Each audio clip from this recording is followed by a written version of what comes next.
Hello, everyone, and welcome to Fiji Forever, silent podcast, almost spoiler-free recap of episode 8 of Survivor Fiji. While we wait for season 44 to premiere, I will be spending the off season recapping one of my favorite seasons of all time, Survivor Fiji. Today we'll be covering episode 8, So You Think You Can Meke, which originally aired on April 5th, 2007. Joining me today is the one and only fellow Survivor Fiji stan, Jason Curtis Rivera. Oh my God. Hello. Yes. Yes. I am so, first of all, thank you for coming on fairly last minute. I really appreciate the Fiji dedication. And also, I am very happy to have a fellow Survivor Fiji stan certified from the very beginning, certified Survivor Fiji stan on me for this very important episode, which has some of my favorite challenges of all time. Thank you for having me. So happy to be here. Love me some Fiji. Having a great time with this very fun episode.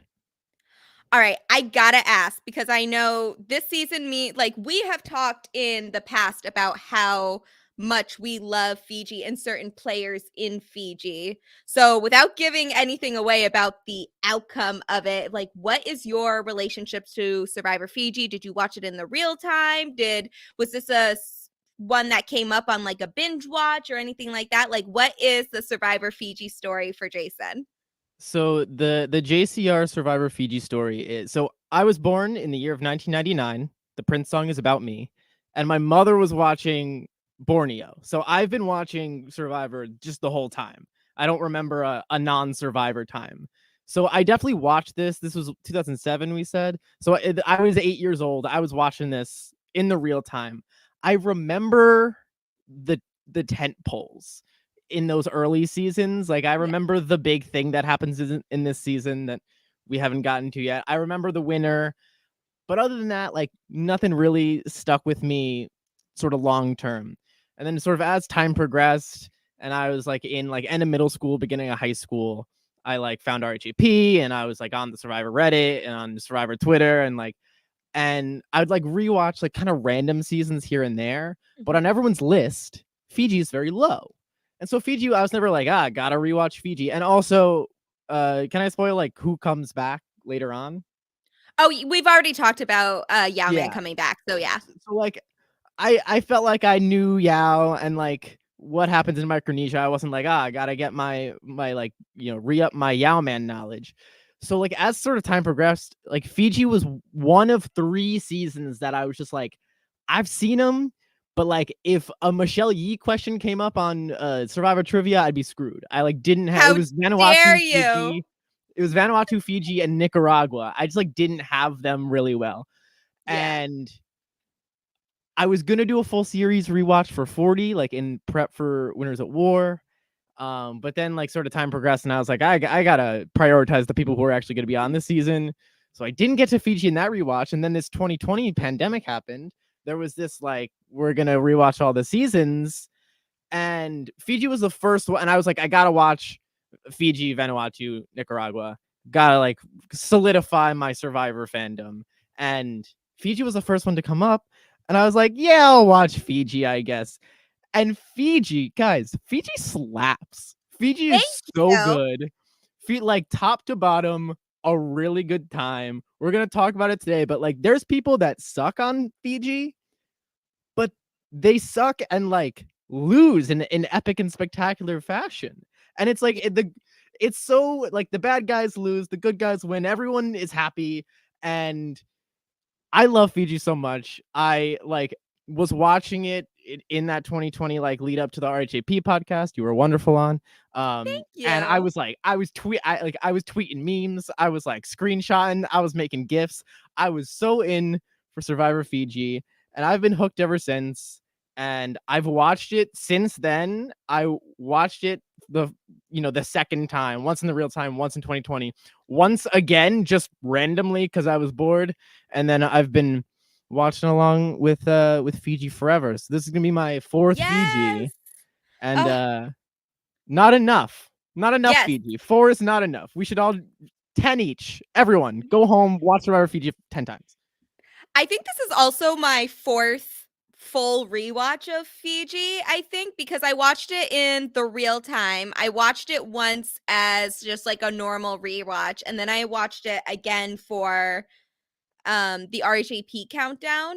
And now I'm watching the full thing again for Fiji Forever. So I'm glad that there are other, we're about to be in the 5-timers club after this for our Survivor rewatches. And Fiji was I loved Fiji in the real time. Without spoiling it, like, this is one of my favorite Final Fours that we ever get. And I really, actually, I would even say like Final 5, 6 is pretty enjoyable group of people. But I really like the Final Four here. And there was something really special about it as a kid that I really enjoyed this season. I related to a lot of the characters.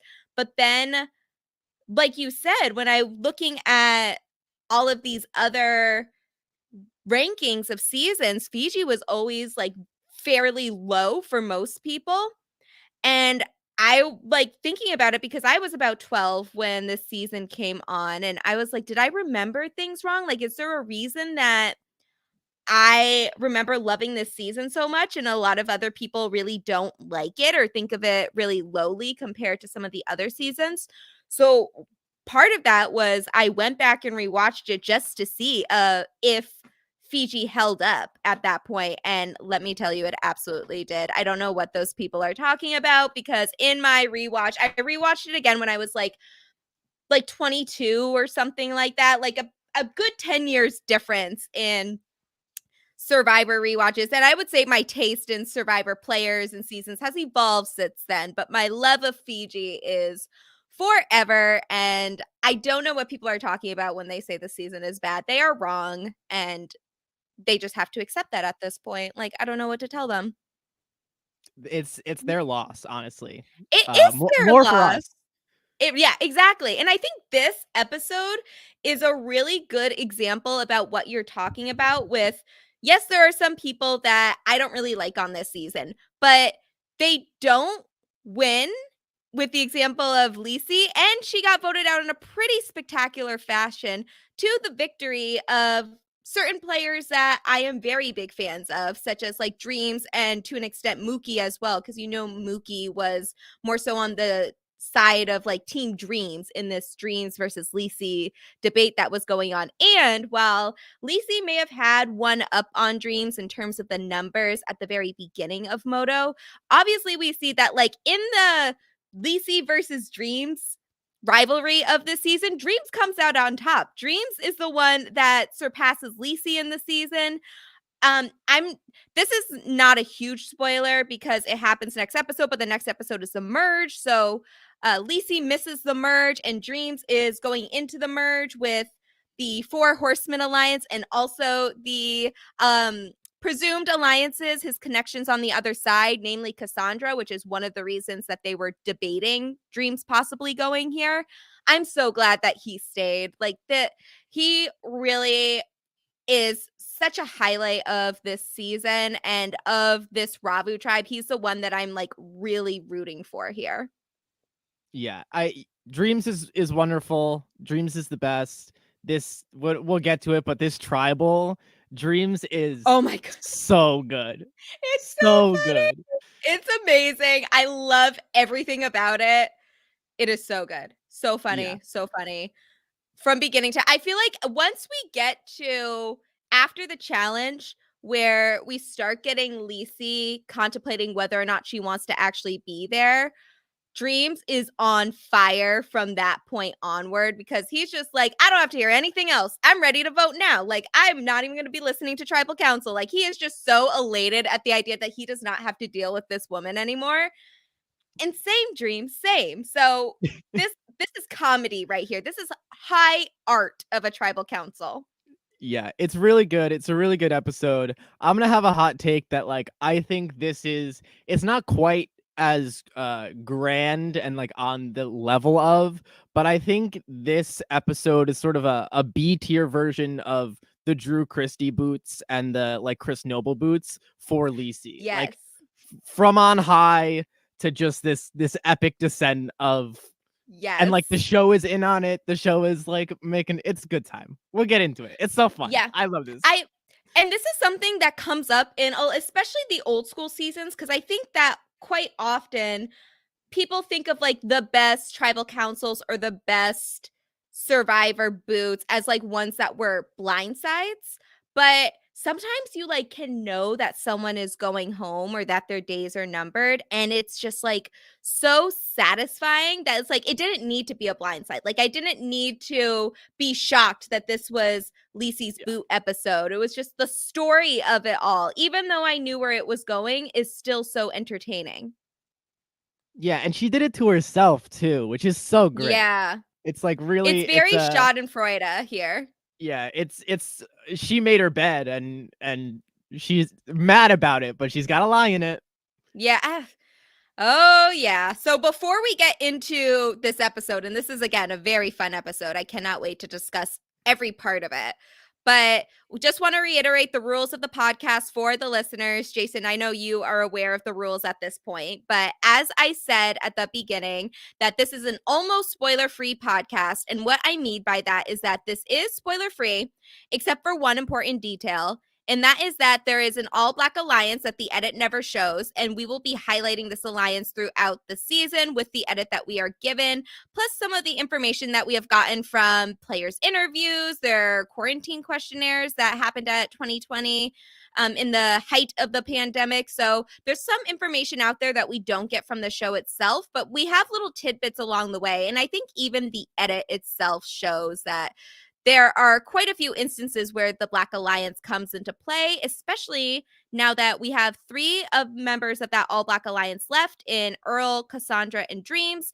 And while Earl and Cassandra are over on the New Moto tribe, Dreams is by himself on Ravu currently, but since next episode is Submerge, we are finally going to see all of them reunited at the same tribe, which has not happened since the first couple days when everyone was marooned together. So I'm very excited for that. And again, we will not be giving away the placements of any of the players, including the members of the All Black Alliance. We might mention some players that have already left, but we won't be talking about any of the upcoming votes to expect. So for anyone that was confused on that, like we will be making sure to go episode by episode without giving away too much of what to expect. Are you ready to talk about So You Think You Can Meke? I Yeah. was born ready. Yes. Okay. Yeah, Borneo ready. All right. But All right. yeah, that but I do want to say, like, this is one of the episodes that does not have a quote from the contestant, and like, which very rarely happens, especially at like this point in the Survivor. But I love that they emphasize the Meke reward challenge because it's one of my favorites of all time. Like, this is such a fun reward challenge. Iconic. An iconic Very reward challenge. iconic. I think at one point we will have to like rank reward challenges. Not in this episode, but like future content, I think is like something to think about Yeah. for the Get future. a Like, tier list going. Yeah. yeah, like that's what I like it. I like it. It's like it's a revolving thought. But before we get to the Meke challenge, we got to talk about the states of both of these tribes. So over on Ravu, a lot happens even before the reward challenge. Like, I would say, other than the boot, this is the most important thing that happens on Ravu during this episode. Because they, with the clue, first of all, I gotta say, these are the clues that Lisi gave them, which I forgot. I thought I had them going to try or going to Exile Island at this point, which is not actually what happens. They go off of the clues that Lisi gave them, and Alex, Edgardo, and Mookie start digging for the idol while Lisi and Dreams are sleeping. So they are digging like around the camp where they expect the idol to be. Yeah, they're like feet from Lisi. It's really Yeah. funny.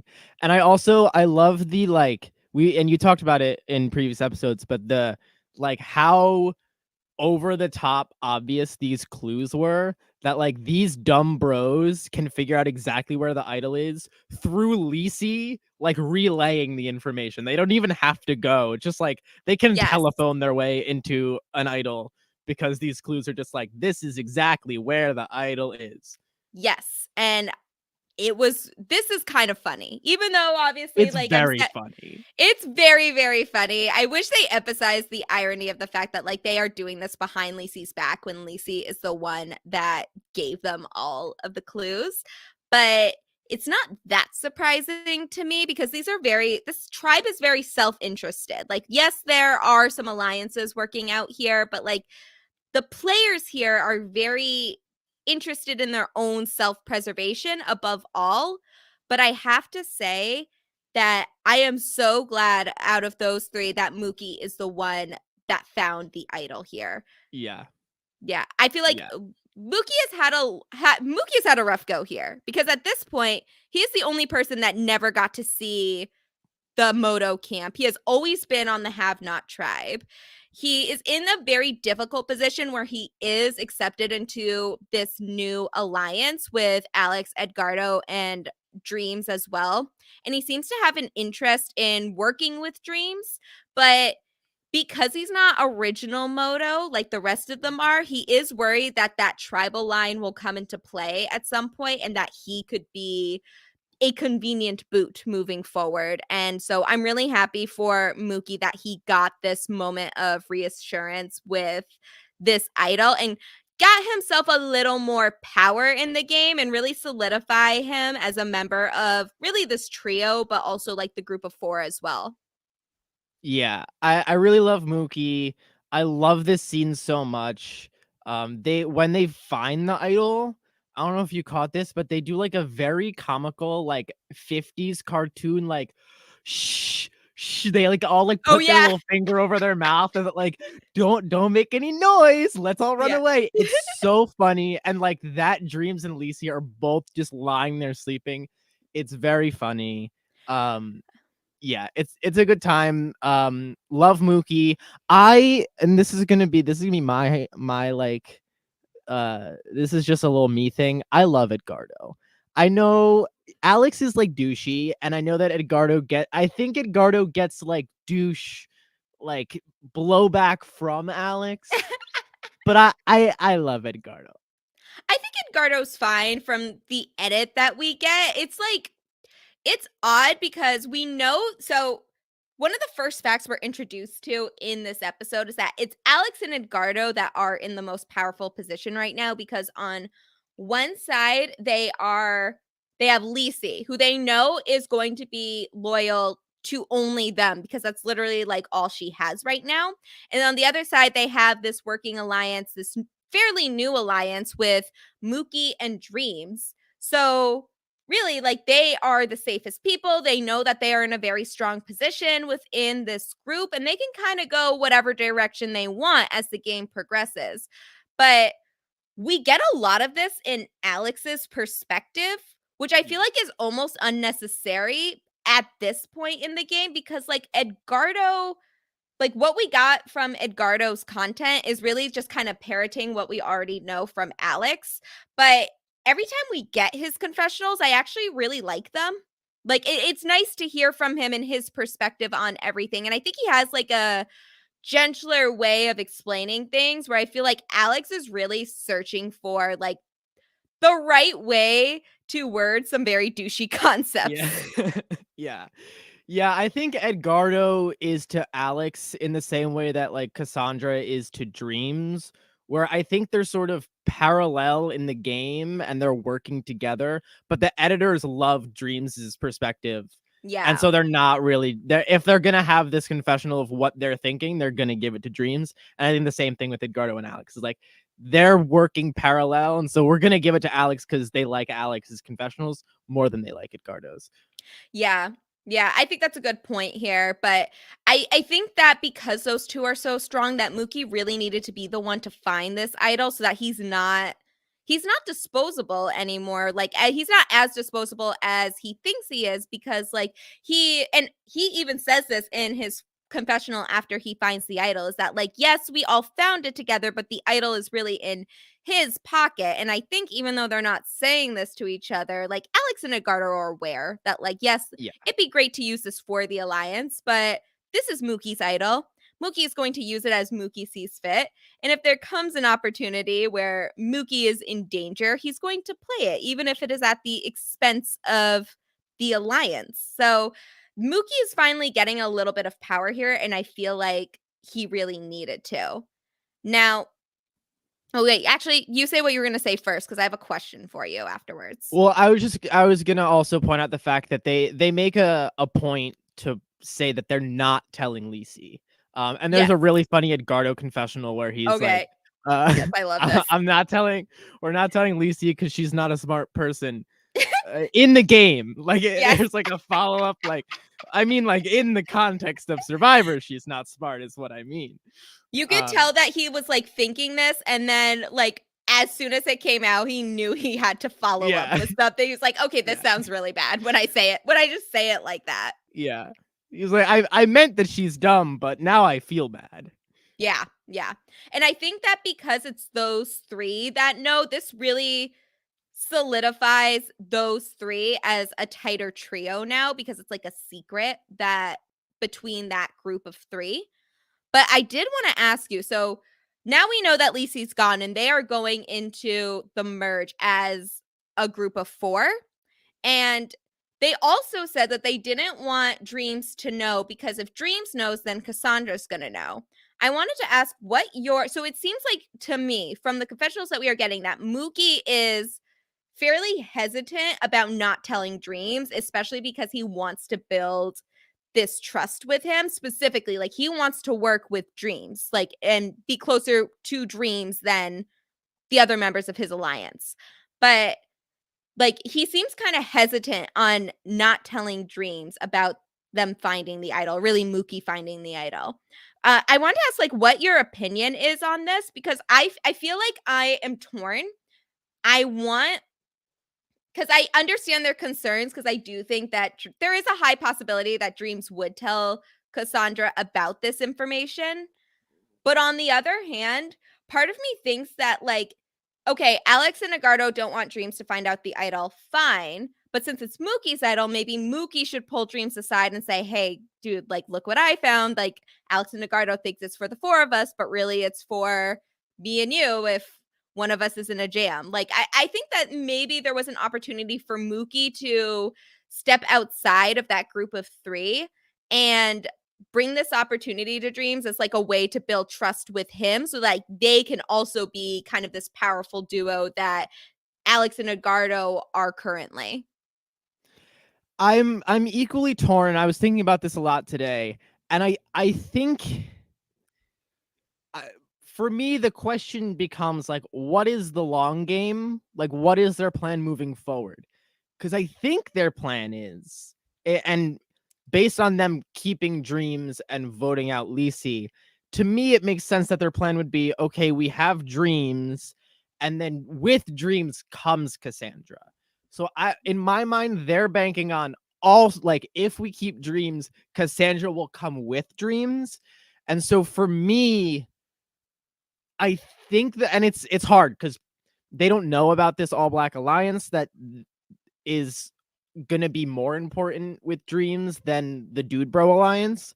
But I think the move should be like, let me bring Dreams in as close as I can because other than that, like they're just going in to emerge with three people, and like I don't know who they have on the other side. Like maybe they have Boo. I don't know if they think they maybe have Michelle or Stacy, but like I don't know what their numbers are past like this going into the merge. So for me, I think the move is to probably try to bring in Dreams and Cassandra like as a duo, Yeah. and bring them in as like their numbers for you instead of like sort of keeping Dreams at arm's length, um as Yeah. to like, and that like sort of gives him more options if they're not like super tight with him.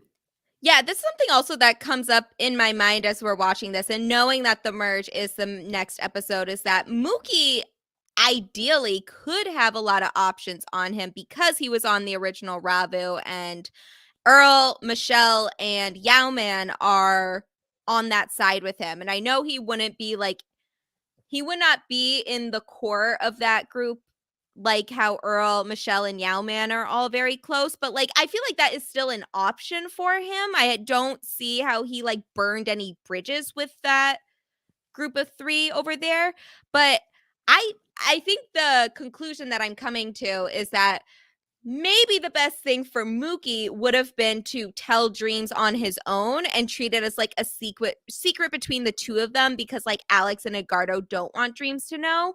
And then that way it leaves a few more options for Mookie specifically. Like, you know what I'm saying? Like this, I feel Yeah. like this can only, if unless Mookie plays his idol in a future episode to save himself, it's not going to help him to not try to get more allies outside of Alex and Edgardo. Yeah. Yeah. I'm a big believer in like an idol is only so useful. Like you should use it to build allies. And like Yeah. we did, like we're coming out, and I know they didn't see all of Cook Islands, but we just came off of Cook Islands where like an alliance of 4 with like 2 big boys and an idol made it all the way to the end. So like here's an alliance of 4 big boys and an idol. Like you know, Yeah. maybe you don't need numbers. Yeah. And I think another point to point out is that Dreams is like a very self-interested player above all else. Like I do think that he wants to work with the All Black Alliance, but I don't think any of these players are going to do so at the expense of their own game either, which is one of the reasons why I like this All Black Alliance so much, is that they are all very invested in their own success as well. And I don't see Dreams throwing away an ally like Mookie if he feels like he can trust him 100%. And perhaps this idol could be a way to show him that, like, yes, as your closest ally on this tribe, I want you to know I found the idol. Alex and Edgardo were there when I found it, so they know. They didn't want me to tell you, but I trust you more than them. So like let's build something here. Like maybe you, me, and Cassandra can work something out, or Mookie probably has some allies from the Ravu side that they can work on as well. But I think that this is some possibilities that we didn't see played out, but I think would benefit Mookie in particular, if no one else. Like I think Mookie thinking about what is going to get him the most allies moving forward. Yeah, and worst case scenario, they lose and vote out Dreams anyway. Yeah, Like, exactly. and it's fine.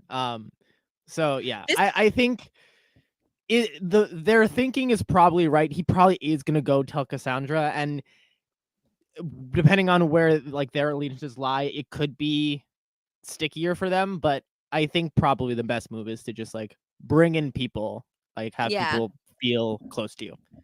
Yeah, exactly. And then over at the Moto side, we do have a very fun reward challenge that is revealed to us, which is the Meke dance. Moto's still chilling. They get to enjoy all of the finer things in life. We love that for them. This is a much more pleasant Moto tribe to me. So like I don't mind this twist when they get to reap the rewards of it. This is a fun little group here. And they get the Meke dance, and they are told that they get 2 hours with these instructors that are professional dancers, and they're going to train them in this dance. And the reward challenge is going to be that they will perform the dance with a bunch of professionals in the field, the expert Meke dancers.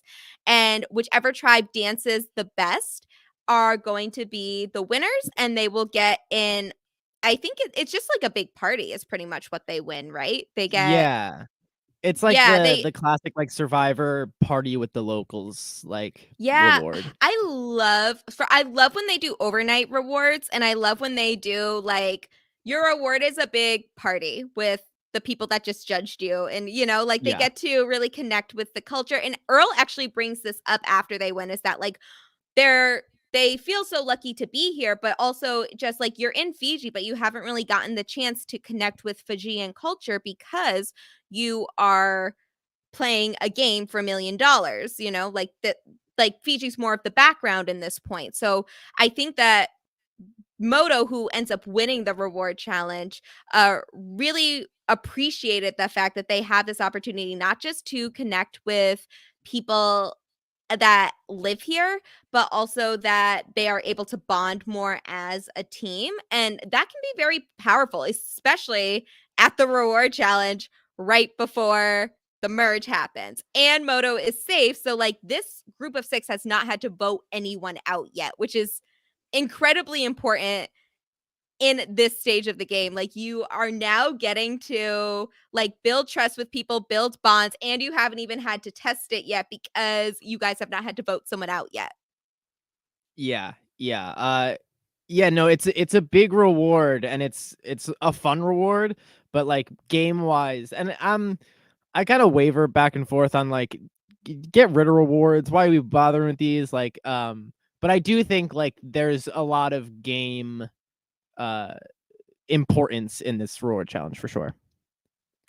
Oh, I love reward challenges. I wish we had more. Like, I wish they made a bigger deal out of rewards. Like, I miss Yeah. get rid of the advantages and bring back the reward challenge. Like, that is the advantage that I want to see. Yeah, Your there's advantage is sort of a that you get to nothing eat. burger. Like Yeah. now they've sort of be like they feel like they need them, but then they don't really want to make them like I do make it like a reward, like make it like a real thing that like people want to participate in, not just like Chinese food on the beach. Um, but yeah, I would That was the Survivor South Africa reward. That was actually very fun. I did like that one. But yes, like let them have small nice things like that. I don't need to see a million like advantage hunts or anything like that. I want to see them dance for a party. Like, that's it. That's all I yeah, want. And the I want to see my survivors having fun on their reality show. Yes, like that. What happened to fun? This is fun to me. This Meke reward is fun. It's one of a kind. We don't get a lot of challenges like this, especially now in the new era. But so this is the inaugural Fiji season, obviously, because it is Survivor Fiji. But now, like the past 10 or whatever seasons, since after Ko Rong, After I think. yeah, after Korong, Yeah. yeah. So all of those seasons have been in Fiji. So we're about 10 seasons. Yeah, 10 seasons in now of all in Fiji. We have not gotten a reward like this since then. And I think it's really a shame. I think that this is a fun reward. It doesn't have to be an every season thing, although I wouldn't mind that either. Yeah, no, it should definitely be an every It season could be thing. an every season thing, but I think that this is a fun reward to bring back. We saw Last Gasp come back in Survivor 43, which I think a lot of people were very excited about, myself included. But I'd like to have some of these throwback challenges come back into the rotation. And I think the Meke one is like so simple, but very underappreciated. And I think that, but I think like the Survivor fans know, like, this is the type of reward that we want to see. Yeah. Yeah, for sure. Yeah, but some of the highlights of this, we get mostly the moto stuff. Like, Ravu does all the same things. They have their training and everything, but they get the face paint. They get to do their instructions with the dancers. Earl proves to be quite a star at the Yeah. Meke dance. He is their leader in the reward challenge itself, but he is very proud about the moves that he has, and I can't blame them. He seems to really know what he's doing here. And, Yao Man is very confidently sits out this challenge. As he says, he has no rhythm, which he He knows said he's all knees, he's which I all find yes. hilarious. He knows his strengths though, and that is a great quality in a survivor player. It's like, listen, I can open up a box like that no one else in the tribe can because I know physics, but I have no rhythm and I will not do our tribe any service in this challenge. He is not trying to be the hero here, and I love him for it. Yeah, and he's gonna come in a lot of use in the immunity challenge, so he doesn't need this noise. Yeah, exactly. So he's not needed here. His expertise will be used at a later time. But they do mention that Boo. One of the things I really like about this season is that they have these little jokes about race that are just kind of natural, as opposed to like in Cook Islands where they had a diverse cast as well, but they wanted every conversation about race to be like a life lesson because of Mhm. the theme of the season that they wanted to legitimize. But then Earl's talking about how, yeah, like Boo's got the white thing going. He has this little dance that he's trying. And as a Black person with not a lot of rhythm, I have to say, like, I understand. You know, Yeah, I'm with Yao. I'm all knees. I'd you're be all sitting out of knees. this one too. You would not. Okay, but if you were a Survivor contestant, you do not tell me you wouldn't try to take part in the Meke dance reward. Like if that was an option to you. I have rhythm, but like the rhythm does not show itself in my limbs.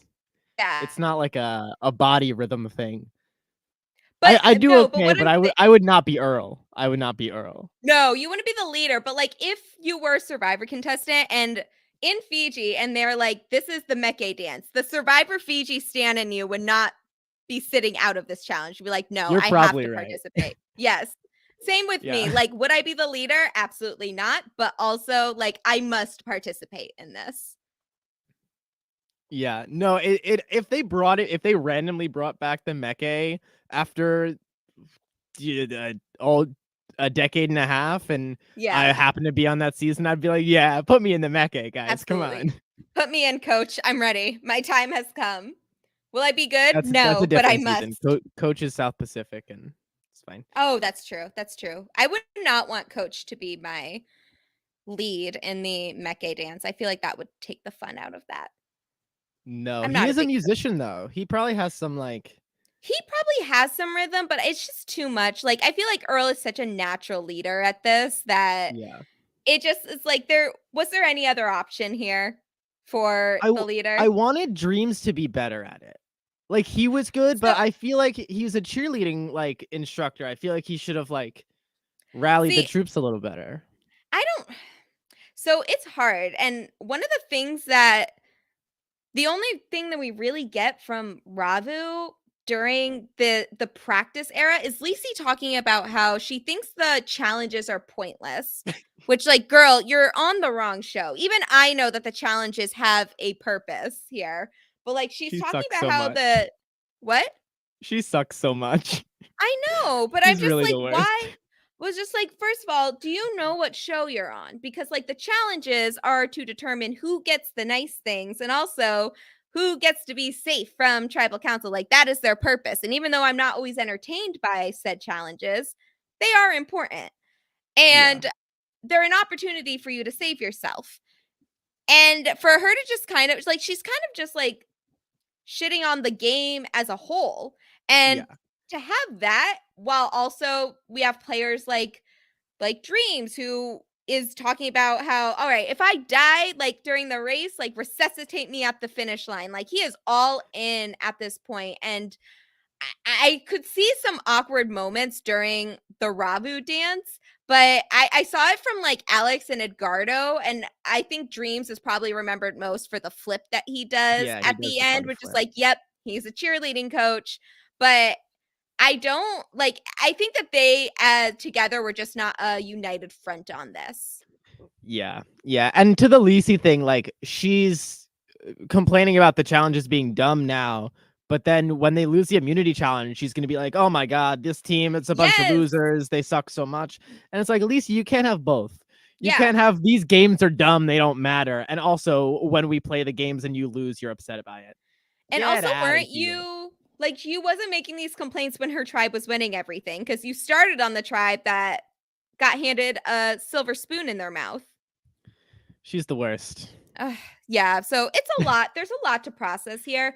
I think the big problem, as you said, was that Ravu was just not as a united unit as the other tribe was because it really didn't seem like they had it together. And even before they gave their results, I feel like it was very obvious who was going to win this challenge. Yeah, there was a lot of like, Mookie's going up, Edgardo's going down. No one Yeah. knows which way is which. Yeah. It it's just it was not great for them. Like they did fine. I think they probably, I'm not saying I would do any better this um in this challenge or anything, but it was not happening for them at the same I do way. really love that, like, they get together this tribe of, like, all big beefy boys, and then they're like, "Dance off!" Like, that's the next Yes. challenge, like I know, and then this next challenge afterwards is also not relying on physical Yeah. strength. So, like, all of the advantages that they thought they would have being a tribe of all men are just completely irrelevant to the challenges that they're actually given during this time. Yeah. It was great. But by no surprise, they do make sure to give compliments to the leader of the Moto tribe, which is Earl. They're talking about how, like the look and the spirit was good on both teams, but of course it will come down to the technique of the dance, which they felt that Moto did better. So Moto wins the reward. They get their feast in a late night party. I wish we got more of the party. There's always one person that parties Yeah. a little too hard, drinks a little too much, eats a little too much, and I love that after, like, that regret afterwards. Like, it's Yeah. just very funny. It's like very lighthearted. No one wants it to end in like a medical evac or anything like that, but it's just funny to see because, like, we've all been there. I haven't been on Survivor myself, but have I partied too hard occasionally? Perhaps. Is my mom listening? Definitely not. But, Hi, other than mom. that, probably. My Yeah, mom knows. I feel like my I mom think is aware. yeah. I think that probably, like, when Moto wins, like, they have all this food, but they have all this food at camp anyway. Like, are they, like, out there, like, gorging themselves like we saw last week at the bowling alley? Like, all those dudes were starving and they were, like, shoving food in their face. But Moto, they're eating good, they're sleeping well. Like, maybe they're just like, "Oh, like, this is just another day of eating." That's what we're Yeah. used to here on Survivor. Yeah, I think at this point it's just about gatekeeping food, which is kind of what we saw with the original Moto tribe already. It's just like it's at this point it's not about them winning food or any special privileges like fishing gear or anything like that because they need it. It's just to keep it away from the other tribe who can't win anything. Yeah. And Love that. Haves and yeah, I have-nots, can't ladies and gentlemen. it's it's much it's much less egregious to me now that it's this version of Moto. I just like this version of Moto a lot more than the one Yeah.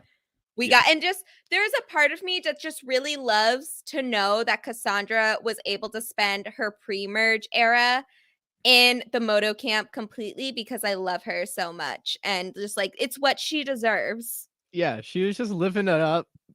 Life of luxury. We love that for our queen. She went to tribal once. I It was forgot great. about that. She did only go to tribal once. That's kind of great. Her Michelle Fitzgerald era. And she don't care. Queen Yeah, shit. exactly. I love this for her. I'm very happy.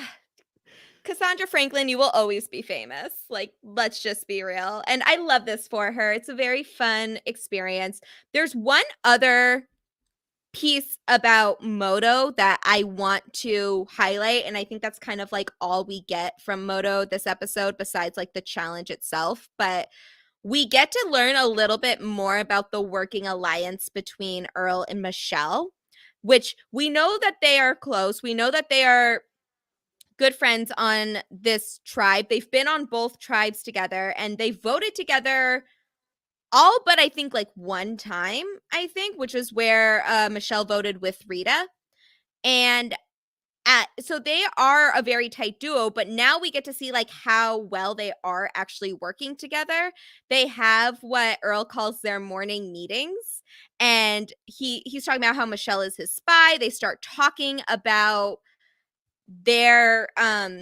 like their plans, what they're thinking about their alliances moving forward. So they have like strategy meetings every morning. They're the first two to wake up, and I kind of love this. It's like a very simple path, but they're very honest with each other. This seems to be another like fun duo that emerges from the Ravu group and the original Ravu group, I should say. And they're making they both seem to be very capable players, and I really like what we're getting from them. Yeah, Earl seems to have just like a lot of we're seeing a lot of his individual relationships. We see his Yeah. relationship with Yao, we see his relationship with Michelle. It's like there's a lot of just like Earl gathering his Yeah. pieces. Yeah, he has this really great ability to make each of his allies feel special because we've seen the duo of Earl and Yao Man. He helped Yao Man find the idol. He helped, Yao Man without even prompting, saying that like this is like their idol at this point. Like he's working on building trust with them. Earl and Michelle have their morning meetings where they wake up together, they strategize together. He really values her opinion and she really values his. And we know that him and Cassandra have the All Black Alliance together, but also it seems like Cassandra was not having a great time on the original Moto, and this is really a second life for her in this game. So we've been able to see like their bond as well, and that they are a fairly close duo, and I think that's great. And I think that this is kind of showing how good of a game Earl is playing, and I'm glad we got to see more of Michelle as a strategic player as well. Yeah. But Yeah, no, I'm a big Michelle stan. I feel like I wish we got more from her up to this point. But yeah, no, this is a really this could be a very impactful relationship between yeah. Michelle and Earl. And it's another one that I think that like no one is really clocking. Like no one is like, "Oh, Earl and Michelle, those two inseparable pals." Yeah. Like I think it's sort of a little under the radar, which is good Mhm. for both of them.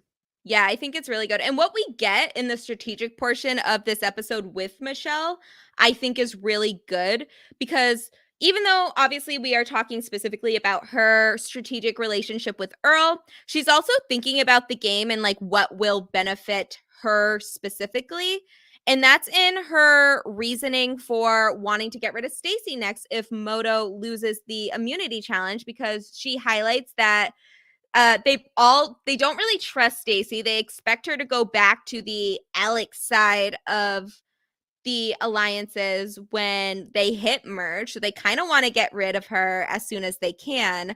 But also, Michelle recognizes that I love her wording of this, that they're pretty similar in terms of function for the game, where they're both like fairly the same size. They're both women. They're both like have some level of strategic competency. They consider themselves like fairly good strategists here. They're treated as like second in command of their alliances, so they're very similar. And the longer that Stacy stays, the more disposable Michelle could be seen to the other players. So I really like this from her.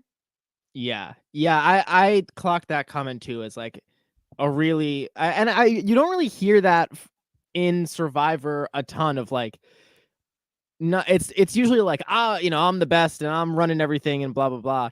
And I think it's very self-aware of her to be like, my place in this alliance is this, and there's someone else who is also sort of trying to serve the same purpose as me. Yeah. And so like I don't need to get out the big threat. I don't need to like go for like the big, big game hunting. I need to get out the person who's most threatening to me individually. Yeah.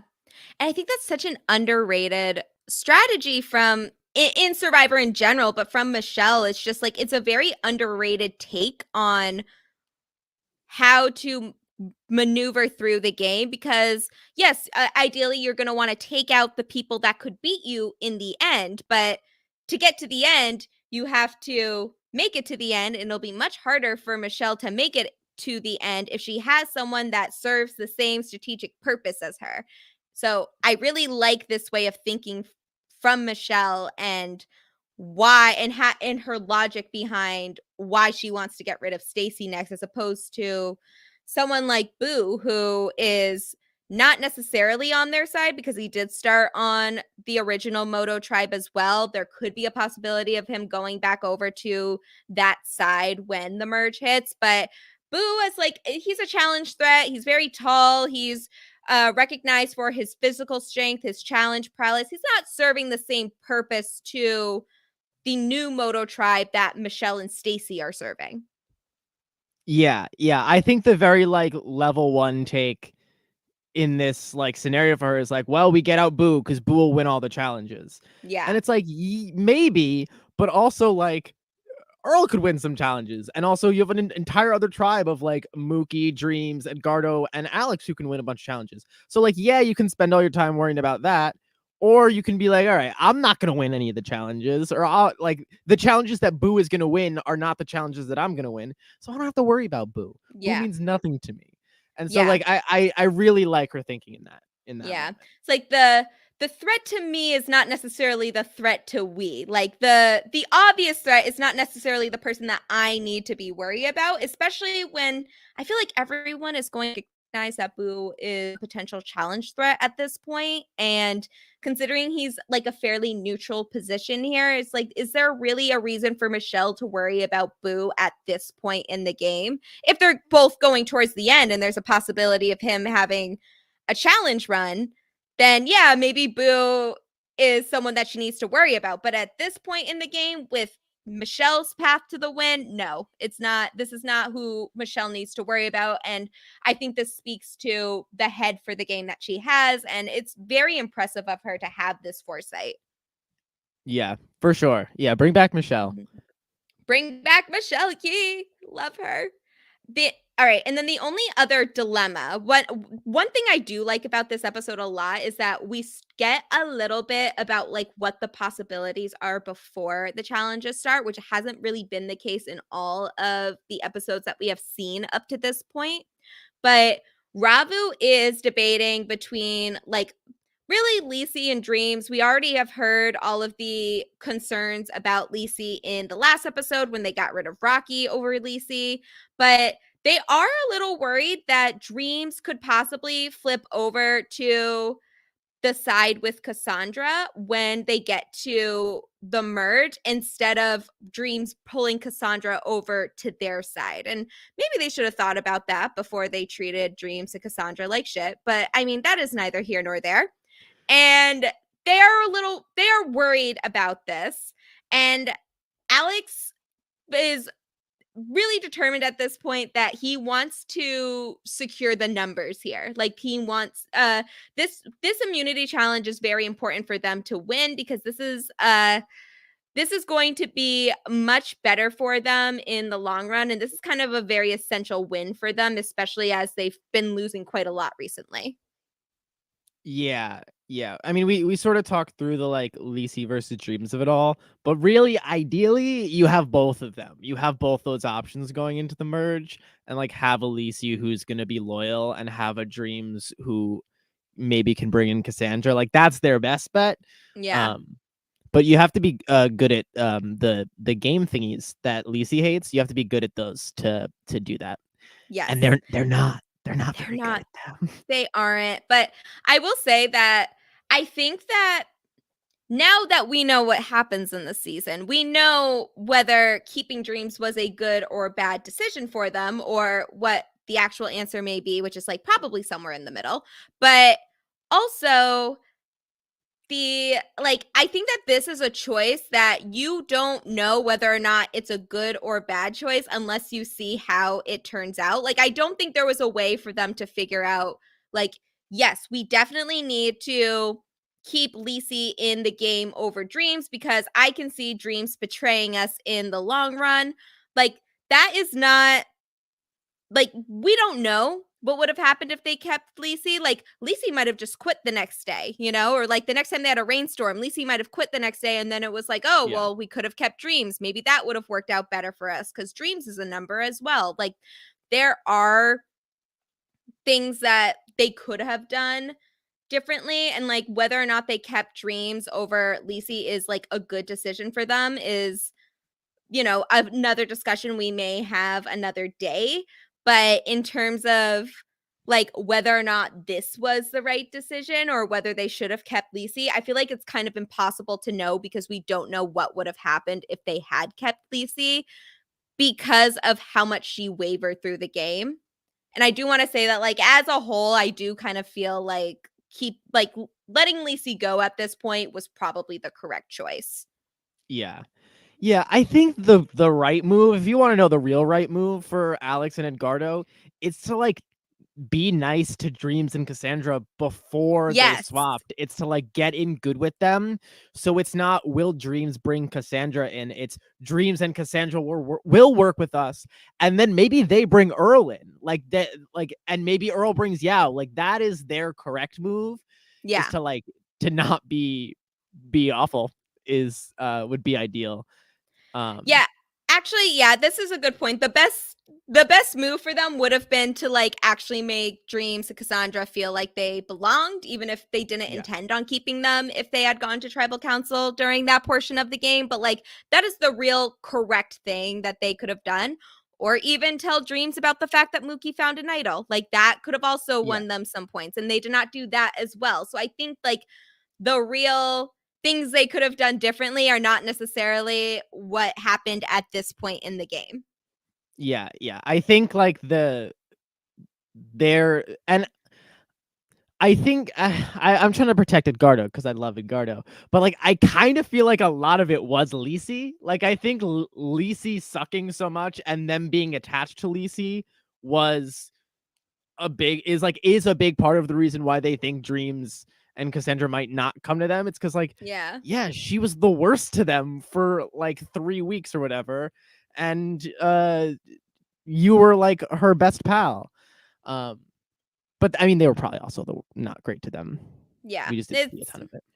this is a whole other once we get to the finale, it's going to be a whole other conversation because we Yeah, get to actually see how all of these things work out.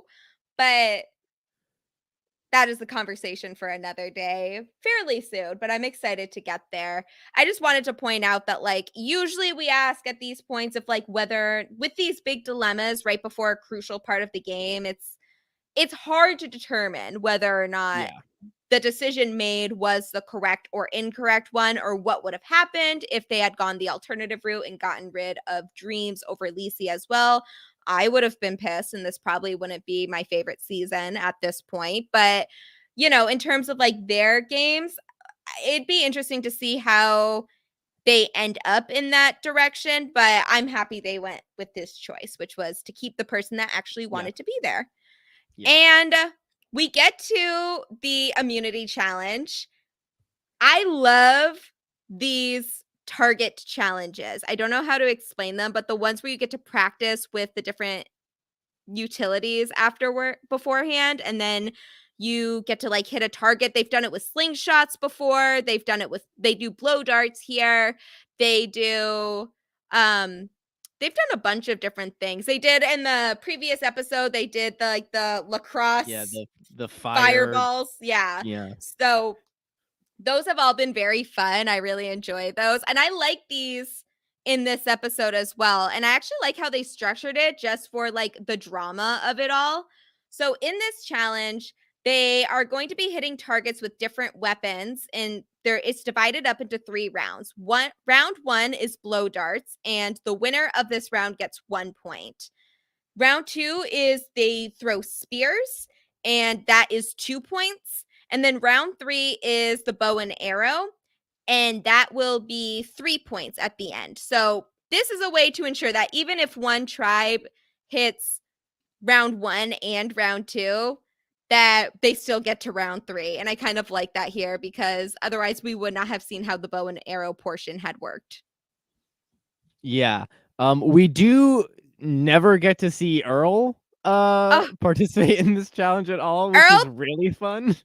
Earl is my favorite for this in this challenge. Like that is my dream position there. It's like I didn't sit out. I showed commitment to playing, but I don't actually have to play because my tribe was just that good that I didn't have to go. Yeah, real I fun. love that for him.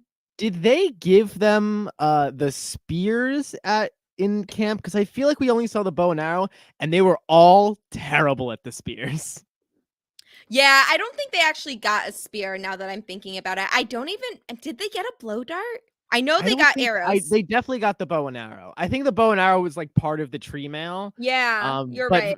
for future seasons, probably give them the spear, give them the blow dart, because they were bad at the They were spear. very They were very bad. The blow dart was actually kind of interesting, but the spear was like so first round Moto does win, and I think let me see.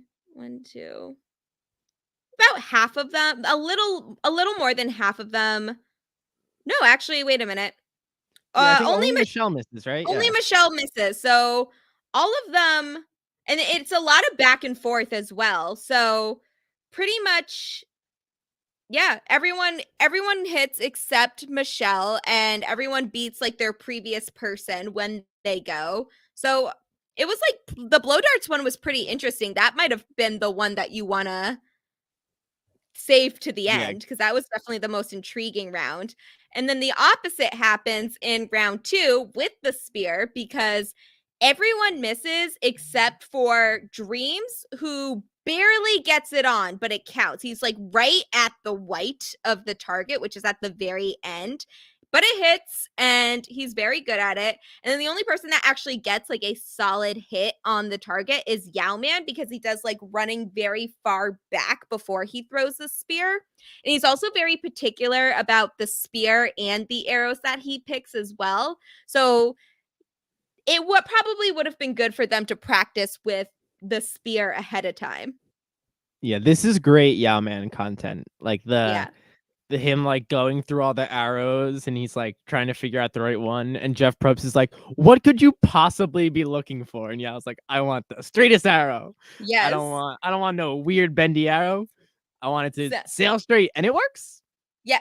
And I will say, without spoiling his placement, this is why Yao Man is the player that returns for a future season. There are several players here that I love and would love to see return, but it's moments like these that make Yao Man the star of the season that he is. I'm not saying he's the only star. I think we got a couple really shining players here, but Yao Man is one of the stars of the season, and it's moments like these that explain why.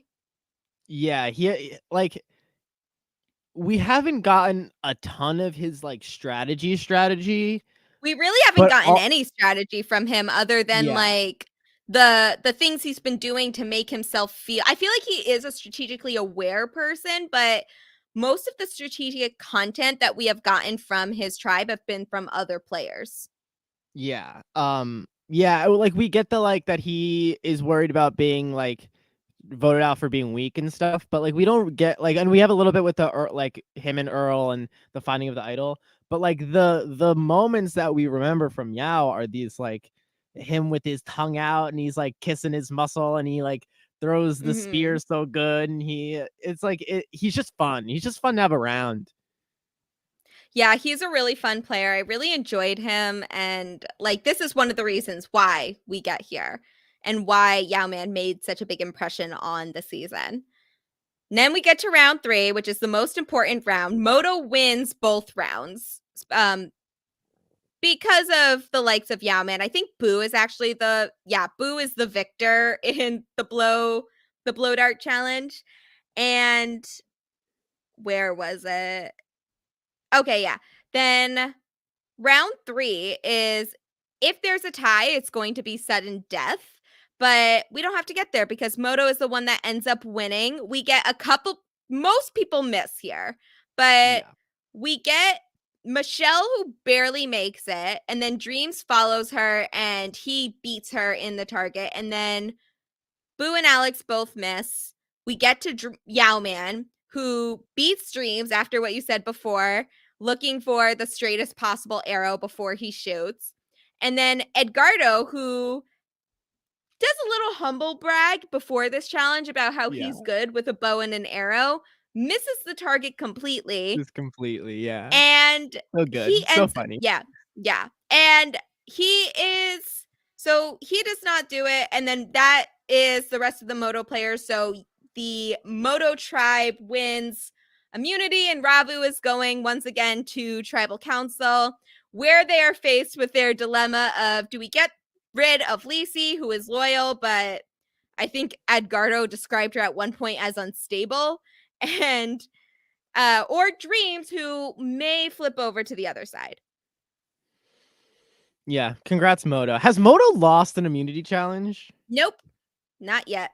They Not won and everyone, and the only time they went to tribal, it's because they chose to, right? Yep.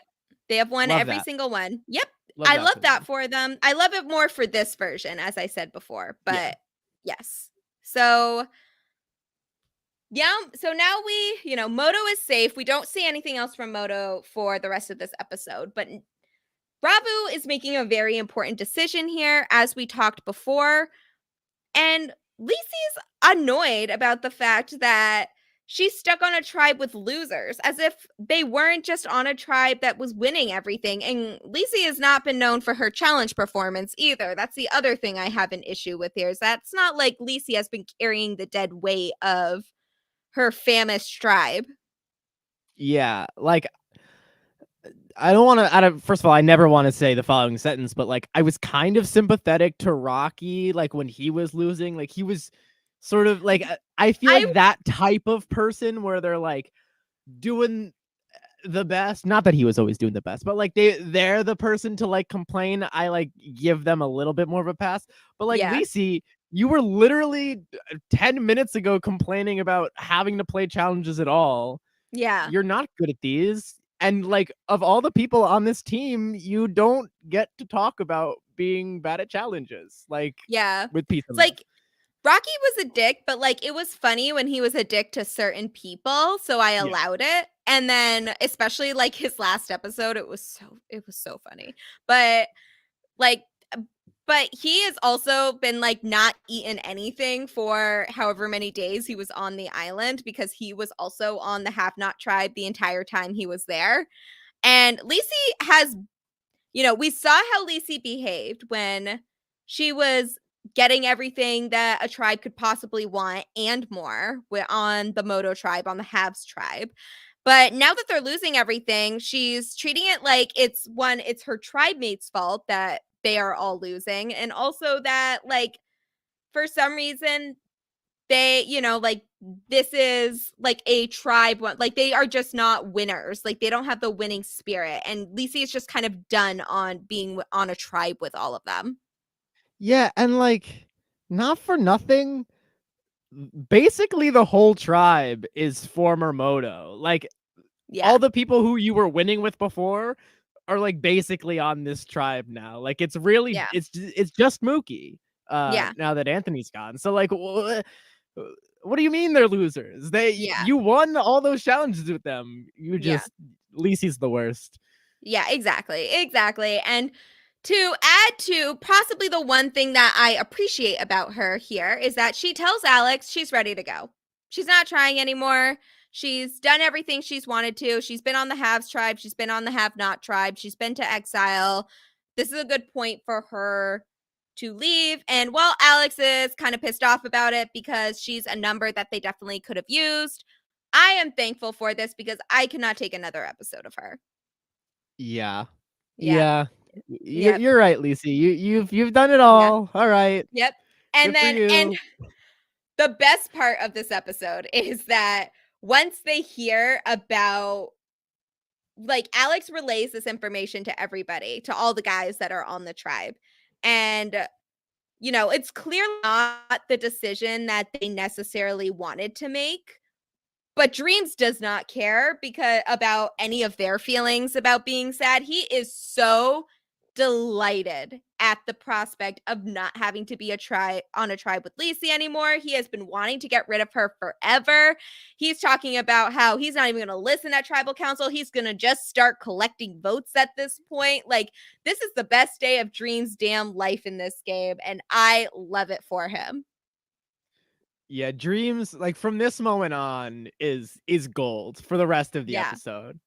Oh my He's gosh. having a Yep. good time. Yep. And I think really the pushback comes from, like, in retrospect, Edgardo and Alex probably wanted to keep Lisi because she is a more loyal ally to them. But Mookie doesn't want to keep Lisi around. He much rather would keep Dreams around. And Dreams obviously does not want to keep Lisi around. He's been waiting for the opportunity to vote her out. And I think that they are at this point now where it's like, okay, if Lacey keeps wavering back and forth between whether or not she wants to go or wants to stay, then there's no reason to fight it any longer. Like, this is exhausting at this point.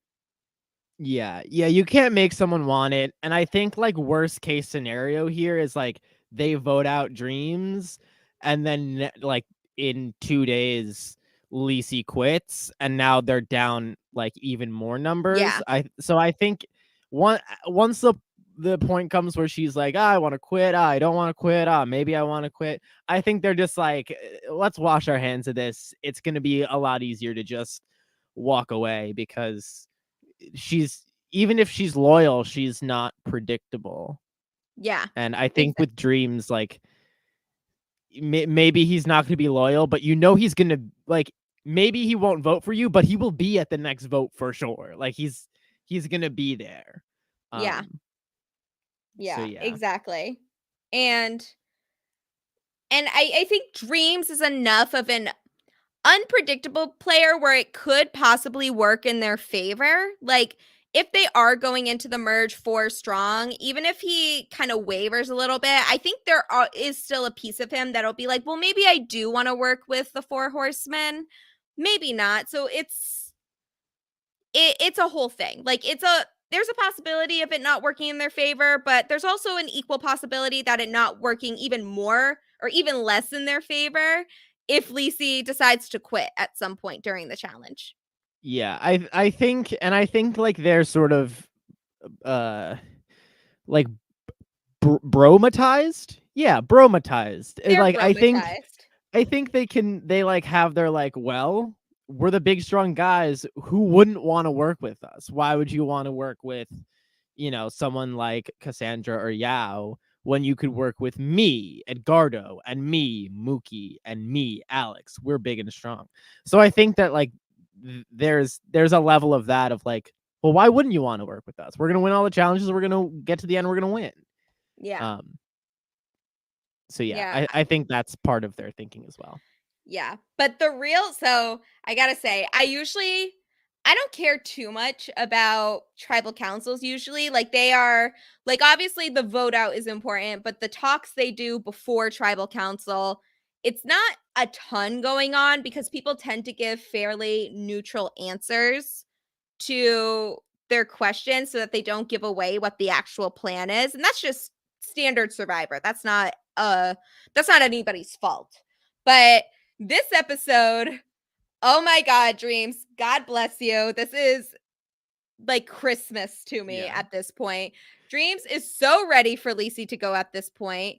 He tells Jeff straight up he thinks that Lacey wants to go and call him a genie because he is here to grant her wish. And Lacey tries to argue back on his point, and Dreams just is done with her. Like, he is pushed back on this entirely. It's just like, nope, you don't want to be here. You don't want to be here. I know I want to be here. Do you know you want to be here? Doesn't matter. I'm ready to vote. Let us be on our way. Yeah. I think this moment is a real testament to recruits, like why we recruit people, because I think like your standard Survivor super fan is gonna like do what you said. They're gonna toe the line, they're gonna be political, they're gonna say, well, Jeff, I don't know, anything could happen. But and it's not like a bad move or a good move. I think Dreams is just like, I doesn't care.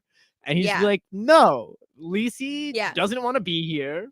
Let's get her out of here. Yeah. And yeah, and it's so good. This whole like Yeah. between the three of them, like Lacey, Dreams, and Jeff, like spectacular. Yeah. And I will say that, like, okay, so I do think that Dreams is an underrated strategist in this game.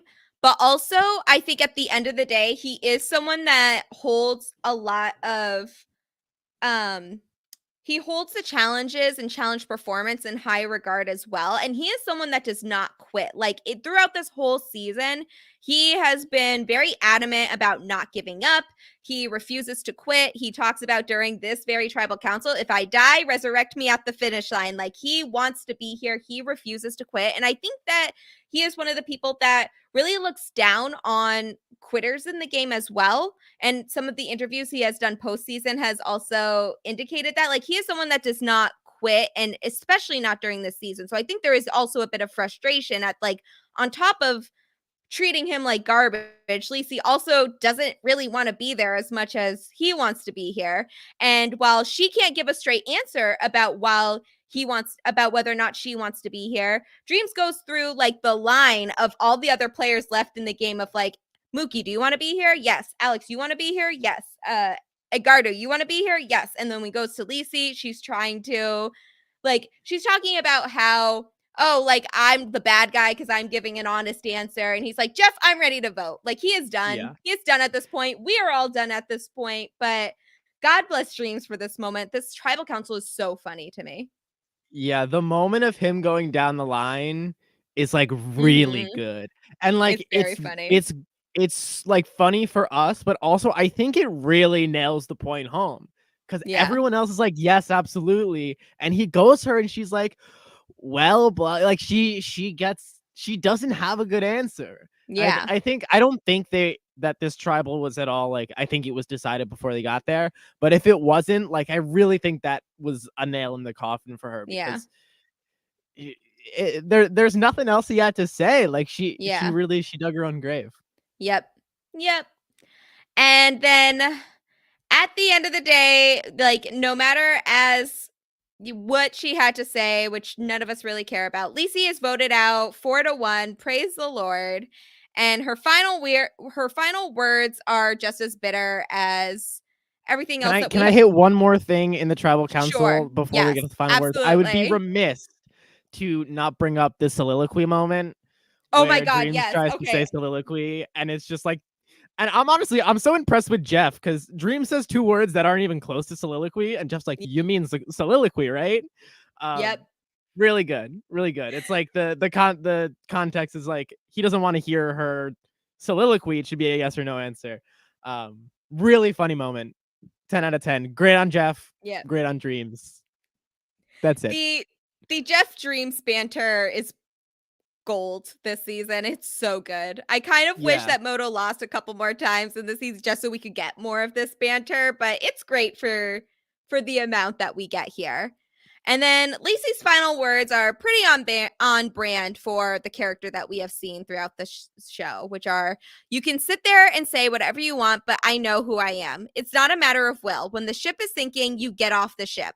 Another thing, Rabu, you guys are never going to get it together. You guys are losers over and over and over again. There's nothing I can say other than try to hold on to yourselves because together you're nothing. I don't know what I expected from her. This is like Bitter pretty party on of brand. one. Bitter party of one. And also, girl, like you did it to yourself at this point. I don't even know what else to say. But it's a great downfall of a player that I'm not particularly a fan of, which doesn't always happen. So I enjoyed this. Yeah, we really love to see it. Great. Yes. It's Great really good. episode. It's really fun to watch her fail. Like as It, much as it she's sucked up to this point, like knowing that we were getting to her inevitable fall, it's really yeah. good. It's nice. It is really good. This is great. This is great content. Are you ready for the awards, Jason? Oh, I'm ready. All right. All right. So you know what the awards are as well. We've had a pretty solid list of winners throughout the season and some pretty great awards for our other two categories as well. Let me just pull up my chart real quick. All right, Jason, best confessional of the episode. Okay. I went back and forth. My funniest moment is also gonna be a confessional, so I'm not gonna give it to that confessional. And I kind of went back and forth. I feel like I know where you're going, and I'd like to give an honorable mention to Earl and Boo with he's doing some white guy stuff.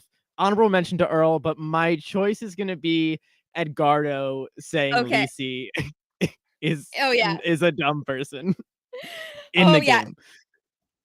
Okay, yeah, I was really hoping you were going to say that because it's been in my mind since we talked about it. It was like that was also a really good one. It's I so do think funny. this I do think the stuff about with Earl and Boo and Yao Man, like the entire Moto segment is really good confessionals all around as well. So let's say Agardo saying Lisi is not smart. Dot dot dot. In the game. In the game. In the game. Oh, okay. So I'm torn between two because I really like Dream's confessional after Lisi says she wants to go. I think that one is quality content right there. But I also really love Michelle's confessional about why she wants to get rid of Stacy if they go to tribal council next. And they're both really good, but I want to give it to one decisively. And I think that I'm going to give it to Michelle's confessional only because I feel like that is like her defining moment this episode. And I think it's a really powerful and insightful confessional. Whereas I think Dreams is pretty funny, but we get a lot of great moments from Dreams this episode. And that confessional just like happens to be one of them as well. So I'm going to say Michelle's on targeting Stacy. Yeah, the Dreams confessional was also high on my list of like, do I go there? Yeah. Very funny. Yep. It was hard. It was hard. This episode has a lot of great content that it's almost like this is why we do awards because we want to distinguish it. But like this is one with a lot of bangers throughout the episode. Yeah. So it's kind of hard to do that. But okay, funniest moment.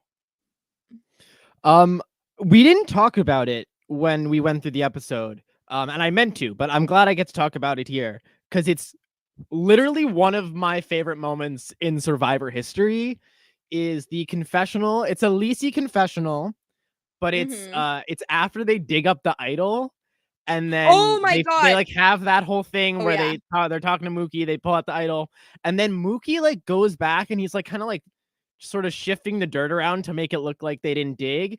Yes. And Lisi wakes up and she's like, oh, well, you digging for the idol? And she's like, oh, they're digging for the idol.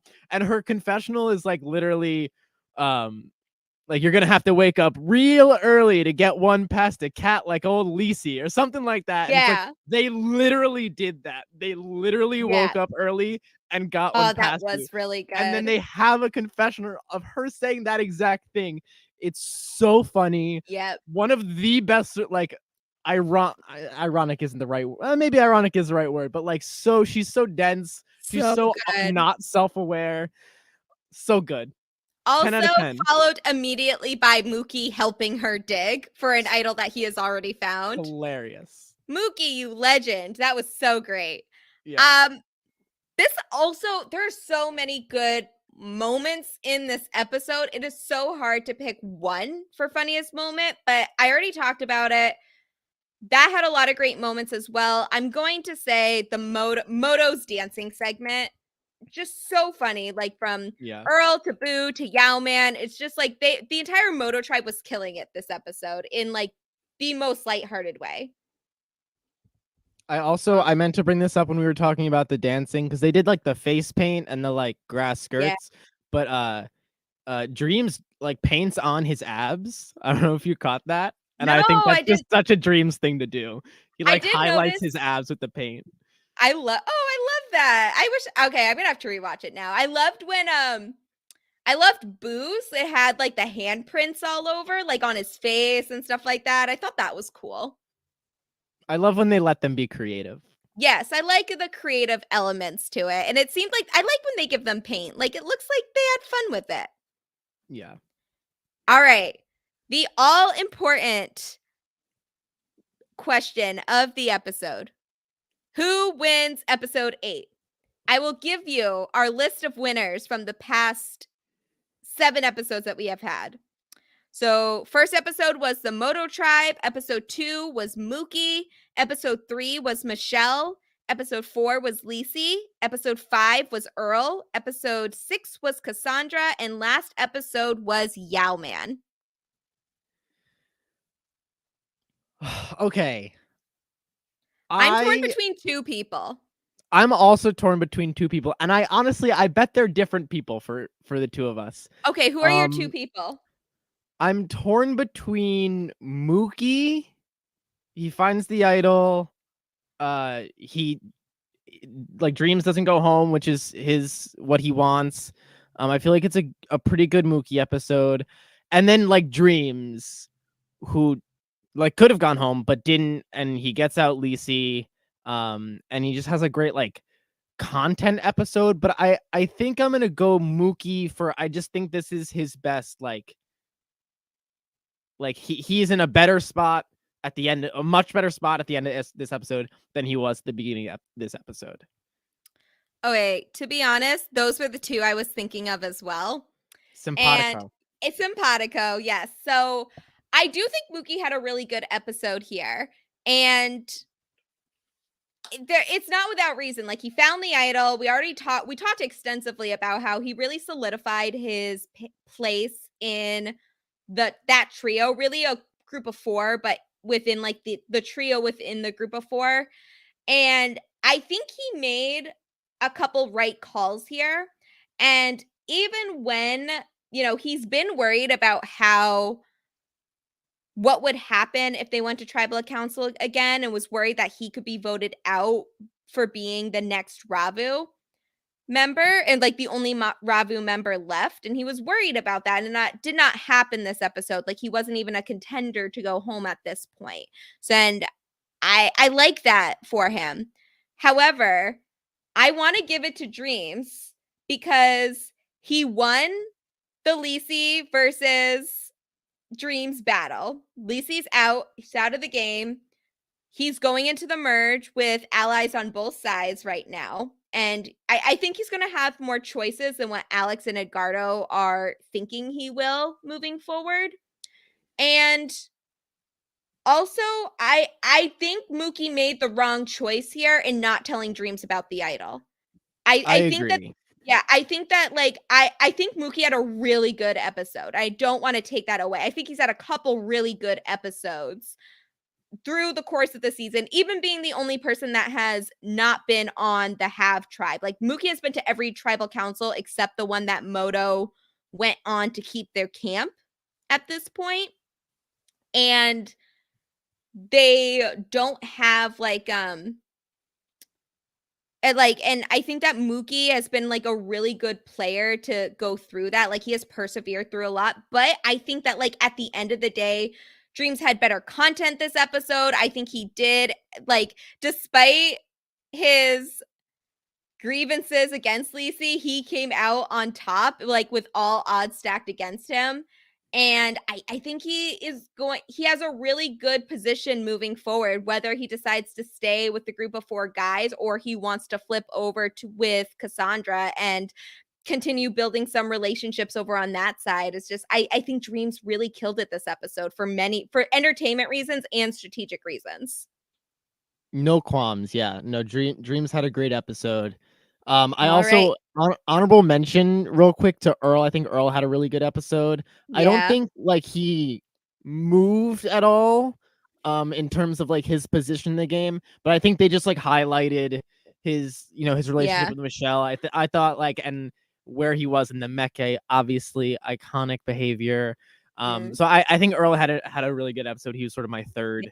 I think there's like a case to be made for, like, obviously Moto didn't go to tribal council this episode, so we got less content of them, but I do feel like there is an honorable mention for the OG Ravu members that are on Moto now. Like, Earl, Michelle, and Yowman all had fantastic episodes for different reasons. Because, like, we saw more of Earl's strategy, and he did really well in the Meke. We got some really great strategic content from Michelle. And Yowman was one of the biggest reasons that they won this immunity challenge. So I think all three of them were killing it right now. Yeah, I agree. Yeah. But I think because naturally we get more content from the tribe that's going to tribal council. And I think that like Mookie and Dreams both particularly had really strong episodes. So Yes. I love that for them. And Dreams, this is his first time on our winner board. And I love this for him. Dreams, congratulations. I Yes. think this is his biggest honor in probably his whole life thus far. This is a very big moment for all of us. I think this is also the biggest moment of my life thus far. So Yeah. this is Yeah. very important. I'm shocked it's taken this long. There were a couple times where he was close, but this is the winner of the episode is so hard because you have to think about, like, without spoiling anything, who is like setting themselves up for a good position moving forward. And like sometimes even when Dreams had a good episode, it is hard to give him the win when some people did things a lot better. But I think this is the episode that Dreams really kills it on all Yeah, fronts. This is like, these when are the reasons why we like Dreams as a player. yes. Well, yeah, when he was on Moto, like, he was always 1 or 2 losses away from going home, Hmm. where I feel like this sort of solidified himself in, like, this new alliance and everything, everything you said. We love Yeah, Dreams. we love Dreams. And now he's a winner. He's a winner on our scoreboard. All right, Jason. Thank you so much for joining us today on Fiji Forever. I gotta ask, where can people follow you? And is there anything that you would like to promote? You shouldn't follow me, but if you demand on following me, I'm at Jason Curtis R on everything. And I do nothing all day, every day. I have nothing to promote. I just sit in this room and wait for someone to tweet about needing someone to podcast about Survivor Fiji, and then I'm here, and then I go back to sitting in this room by myself. So absolutely nothing to promote. Thank you so much, Jason. I recommend following Jason. He has great opinions on Survivor, particularly Survivor Fiji. So give him a follow. As always, you can follow me at Classically Gia on Instagram, Twitter, and TikTok for all of my reality TV shenanigans. This is a Survivor podcast, so of course you should be following the Survivor Diversity campaign at Serve Diversity. That's at SURV Diversity. Here on Silent Podcast, I have a couple things going on. Fiji Forever is currently happening, and I am on hiatus with I don't know about that, our main Survivor coverage, but once Survivor 44 comes back, that will be back, as well as my Inside Survivor coverage with Christine Palin for Survivor 44. That will also be back in the rotation quite soon. Also, to keep in mind is that I have a couple podcast appearances coming out, so we will keep an eye out for that shortly. And finally, post show recaps is back with our Abbott Elementary coverage with myself and Chappelle. We really want to get renewed for another season, so please listen, give us 5 stars, and talk about how wonderful, funny, witty, insightful, charming, kind, hot we are. Like all of the things, like all the positive adjectives you can think of. Comment on it and talk about how just your life would be so much less entertaining if we didn't get another season. So, thank you all so much for following us on Fiji Forever. I will have the next episode coming out fairly shortly, so please keep an eye out for that content. Thank you all so much for staying with us throughout this amazing journey of a completely underrated season. I appreciate the support, and stay tuned next time for our latest coverage with episode 9.